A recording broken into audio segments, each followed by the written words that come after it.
billion tons of rock. The top 5,000 feet of the mountain's elevation are ejected 141,000 feet straight into the stratosphere. Then, the ash rains down, smothering and burning crops across Indonesia. But the fine particles, the winds catch those, spreading them around the globe, blocking sunlight. By June, Londoners were observing that the sunset was different.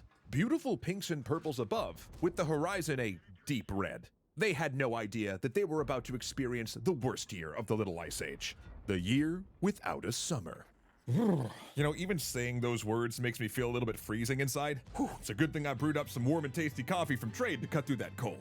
We love working with Trade because the EC crew drinks a lot of coffee. They're this awesome subscription service that delivers fresh, curated for you coffee from local roasters right to your door when and how you want it. And they use their expertise to map your specific taste against hundreds of different coffee flavor profiles.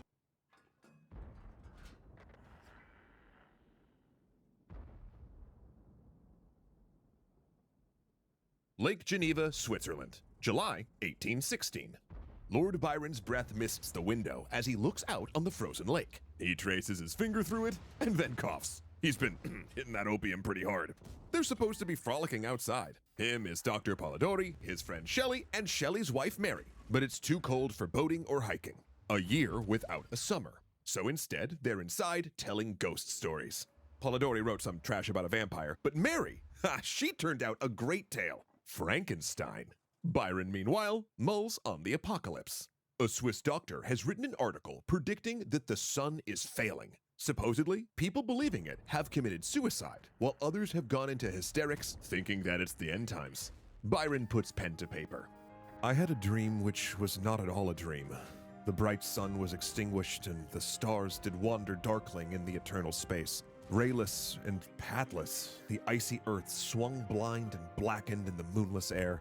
Morn came and went and came and brought no day.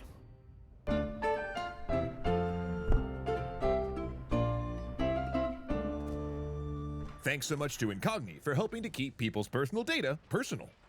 Even before the year without a summer, parts of Europe were in a deep freeze. For instance, the colder than average winter of 1812 had played a major part in breaking Napoleon's invasion of Russia. And during that retreat, the mercury dropped so low that the outer flesh on horses froze. Starving soldiers could carve off strips and eat them while the horse kept moving, entirely numb. Yeah, that cold. Today, climatologists believe that 2 eruptions in 1812 had played a part in that particularly bitter winter, and that their particles were still in the atmosphere when Mount Tambora erupted.